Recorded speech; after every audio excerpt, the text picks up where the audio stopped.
गांडू साहब भीमराव अंबेडकर के बढ़े हुए हाइड्रोसिलो बहन के लोड़े मादर चोदो, विदेशी फंडिंग पर पलने वाले पिल्लो, विधवा विलाप करने वाले निठल्लो, जीबी रोड के फटे कॉन्डोम के कीड़े मकोड़ो, कोठे पर के नाजायज और नालायक नरमुंडो, माँ बहन बहू बेटी की दलाली खाने वाले दल्लो, स्वरांड अंबेडकर के नीलांडुओ,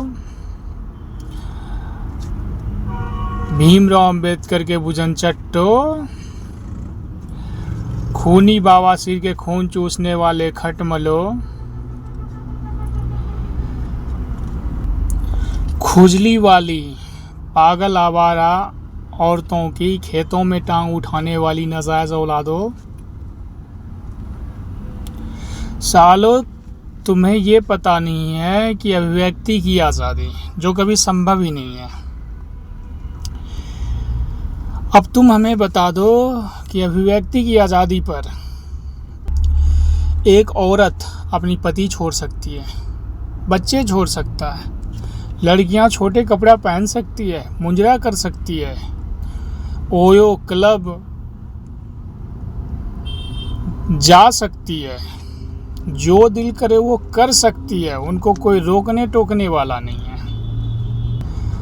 तो अभिव्यक्ति की आज़ादी पर अगर हम road tax, toll tax, income tax, MCD tax ना दें तो फिर क्या आफत आ सकती है? क्योंकि ये भी तो हमारी अभिव्यक्ति की आज़ादी है। क्या करें नहीं करें ये हमारी पर्सनल मैटर होता है।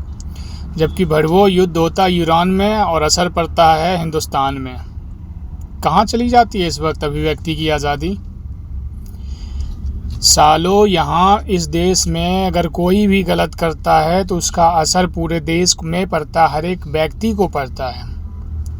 दुनिया चेन ऑफ कमांड पे चलती है, गलती एक की होती है उसका असर सब पे पड़ता है। जब आदमी कहता है कि हमें क्या मतलब, तो बेटा समझ में आना चाहिए कि हम हैं तो मतलब क्या किसी और को रहेगा? तुम्हारे गंडवे ने अभिव्यक्ति की आज़ादी देकर पूरे देश की मर्यादा ख़त्म कर दी, मान मर्यादा सम्मान समाप्त करवा दिया, आचार व्यवहार संस्कार को ले डूबा, तमीज़ और तहजीब तो विलुप्त ही हो गया। अभिव्यक्ति की आज़ादी के नाम पर, जो कि कभी संभव ही नहीं है, चूँकि दुनिया चैन ऑफ कमांड पे चलती है, हर कंप्रोमाइज़ और कोऑपरेशन पर चलती है। हम गलती करें तो उसकी सज़ा किसी ना किसी रूप में हर एक को मिलता है और दुनिया देखा देखी बिगड़ती जा रही है। हर एक आदमी का कहना है कि दुनिया बिगड़ती जा रही है, पर कोई ये कहने के लिए तैयार नहीं कि हम बिगड़ते जा रहे हैं। जय भीम के भड़वो, सालों तुम लोगों ने गलत का साथ दे दे के और बढ़ावा दिया है। और हाँ, हे हिंदवासियों, ज़िंदगी में कभी गिरने से मत डरिए, क्योंकि गिरिएगा नहीं तो उठिएगा कैसे, उठिएगा नहीं तो चलिएगा कैसे, चलिएगा नहीं तो दौड़िएगा कैसे, और दौड़िएगा नहीं तो मंजिल तक कैसे पहुंचिएगा। इसलिए गिरने से मत डरिए।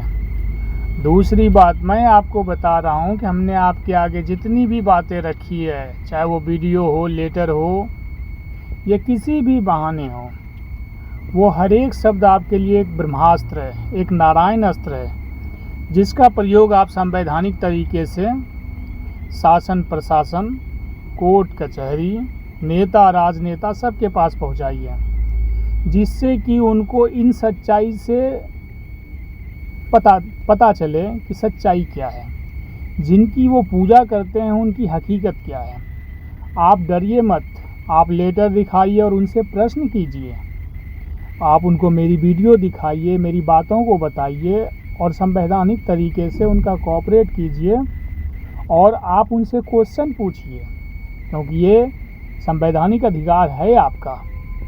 आप जो भी क्वेश्चन संवैधानिक तरीके से उनसे कीजिएगा, उनके पास उनको जवाब नहीं मिलेगा, आपको जवाब नहीं दे पाएगा, फिर आपको सज़ा कैसे देगा?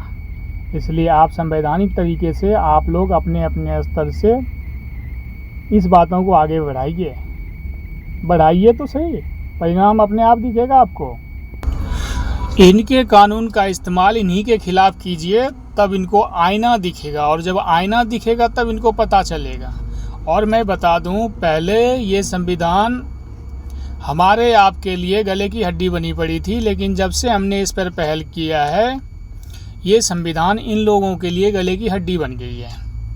ना उगल पा रहा है, ना निगल पा रहा है। इसलिए हम आपसे कहे कि जब हर एक आम नागरिक इस लेटर को दिखा के शासन प्रशासन अधिकारी पदाधिकारी से क्वेश्चन करना अनिवार्य कर देगा, तो फिर आप समझ सकते हैं उसका परिणाम क्या होगा।